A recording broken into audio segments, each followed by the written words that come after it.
there's a new film that's starting that's in theaters today called Greater, the Brandon Burlsworth story.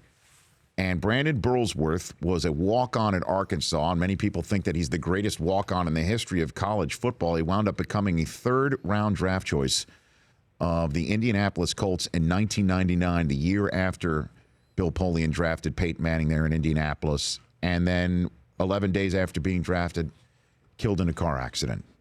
And it's a movie in theaters near you, a great movie, Greater, the Brandon Burlsworth story. So check that out. And Bill Polian joins me here on the Rich Eisen Show. How are you, Bill? Fine, Rich. Nice to be with you. I appreciate that. Before we get to this film, let's talk about some of the items up for bids, starting with the Dallas Cowboy quarterback situation. What do you think Jerry Jones is thinking, having seen Romo go down last night so quickly and Prescott impressing, but he's still a raw rookie? How do you think he's handling this situation right now, Bill? Well, I think from day one, they've always been focused on who's our best veteran option. And, of course, their guy went down with a broken ankle literally on day one. So now the best thing for them to do is wait for the cut to 53, see if there's any trade potential, which I'm sure anybody looking to trade a quarterback will call them. And then if the price is too high, just wait and see what transpires vis-a-vis cuts. And then if nothing is available at that point, which I doubt, I think they'll get somebody through that process. Who do you think that might be? Who do you think that might be? Oh, I don't know. It's hard to know. It's hard to know. You'll know more after this weekend when we see who plays and who doesn't play. And you know, you take people like Christian Hackenberg off the table. It's a question of, is E.J. Manuel available in trade, for example? Things like that. That's just a name. I don't know that he is. In fact, I suspect he isn't. But that's kind of the way it'll work. And then sit there, and if you don't like the price in a trade, then you go to the open market. Some of the guys you just mentioned, although none of them are really, you'd write home about. Or, all else fails, you roll the dice with Dak Prescott. But my guess is, given the fact that Tony got nicked last night, they're probably in the veteran market. Bill Polian joining me here on the Rich Eisen Show. How much can you evaluate somebody, though, in the preseason? I mean, walk me through that process. If the guy's here. got a previous body of work, all you're looking for is to determine is he still what he was with his previous body of work. And they're not in the rookie market. They've got their rookie. They've got their quarterback of the future in Dak Prescott.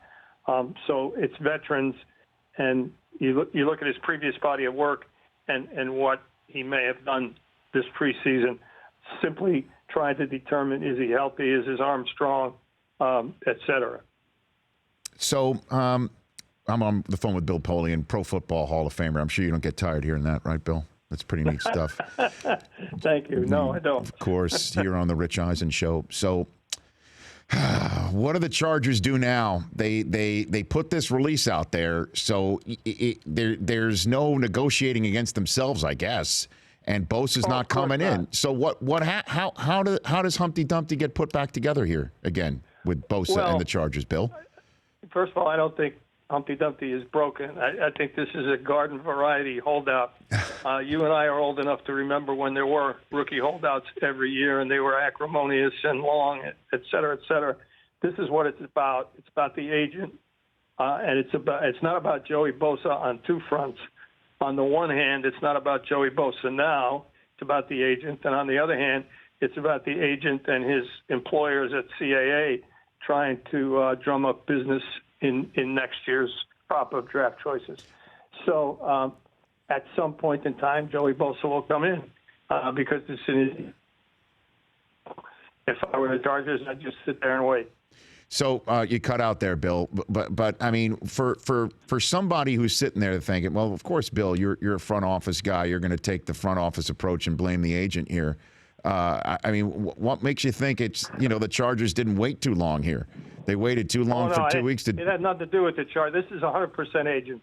The Chargers made a fair offer probably 4 weeks ago or 3 weeks ago. and the agent could have responded immediately and or even within a reasonable amount of time, and it could have gotten done. It never needed to come to this.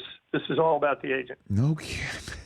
Well, what about publicly shaming the kid, though, Bill? Did you ever do something like that? There's no reason to publicly shame him. It's not about him. It's about the agent. But, I mean, they went ahead and threw this press release out there. Well, right? The press release, I think, was designed to inform the public what the agent was doing and what they were doing. This is never about the player. You may remember this. Go back to Tim Biakabatuka when I was with the Carolina Panthers, a holdout that lasted until the Wednesday before the first game. The agents had predetermined, the Poston brothers were their names. They were NBA agents. They predetermined that he was going to hold out that long. This is always about the agents. Bill Polian joining me here on the Rich Eisen Show. Let's talk about this film, the Brandon Burlsworth story, Greater. When did you first hear about Brandon Burlsworth, Bill? When did that first happen? He was in the beginning of his senior year at Arkansas. I went down to an Arkansas game. He was on our list of prospects to follow, and as I usually do, I checked out all of the background, and when I went through the background, I was astounded. And here's a guy that's a walk-on that rises to the level of an All-American, incredible student, incredible leader. So I decided to do a little further checking, and I spoke with Houston Nutt and people at Arkansas that I knew, and they raved about the kid. I mean, they couldn't say enough good things about him.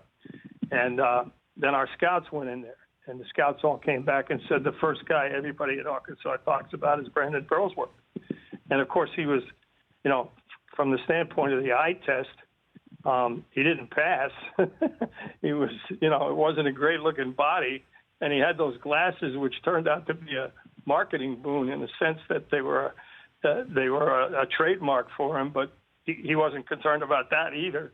He was only concerned about being the best football player he could be. And so, when we got to the Senior Bowl, Howard Mudd, our great offensive line coach, looked at him and fell in love, and we drafted him in the third round. And after the first practice of the first mini camp, we had the whole squad there at the time. It wasn't just rookies. Howard came up to me and he said, Brandon will be a starter on opening day, and he'll be there for the rest of his career. I said, okay, that's fair enough. And then, of course, we got the tragic news that he'd been killed. Oh, my gosh, Bill. What a story. I mean, that's why guys, they're making a movie out of it. So basically, you think he would have been right next to Saturday all those years protecting Peyton? Absolutely, no question about it. None whatsoever. Huh. He would have been the right guard for all of his career. So how did the team who told the team? I mean, how'd that all go down? The team had left because we found out Brandon was killed in a crash on the open highway driving home from minicamp from Indianapolis to Arkansas. So we got the news late that night. Obviously, whenever anyone passes away, it's a tragedy. But for a young person like that who had the world at his feet professionally and had everything together personally, it was heartrending. And Howard and I and Coach Mora and many others went down to the funeral. And one of the things that I took away from it was that, and I said this during a Hall of Fame ceremony previewing the film months ago, Brandon in death, certainly in the state of Arkansas, and I think maybe around America because of this film, will have made more of an impact than he might have in life. Offensive linemen, even one of his notoriety, are usually rather anonymous. He's no longer anonymous, and what he did in his short life serves as an inspiration to kids all over Arkansas and lives on through the Burlsworth Foundation. And I think his story was going to resonate with kids all over America through this film. And so, in many ways, his tragic death will have contributed a heck of a lot to society, just as he might have had he lived. Yeah, and the Brandon Burlsworth trophies given annually to college football's best player began his career as a walk-on, and Burls kids through that Brandon Burlsworth Foundation provides free tickets to underprivileged children for every Colts and Arkansas home game still to this day. Bill, thank you for calling in and sharing those stories. And I guess, you call it a garden variety holdout in San Diego. So crystal ball it for me. Bosa comes in when? When do you think Bosa comes in? Probably Tuesday or Wednesday before the first game. And how do you think he'll fare when he gets out there? Unfortunately, the history of these things is that long holdouts tend to get hurt. I hope that's not the case. Mm-hmm.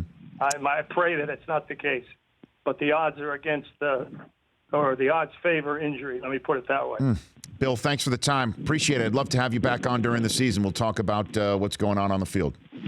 Anytime, Rich. Thanks. Thank you. You bet. That's Bill Polian from the worldwide leader in sports, Pro Football Hall of Fame, longtime Bills, Panthers, and Colts GM. The Rich Eisen Show, weekdays at noon Eastern on Audience.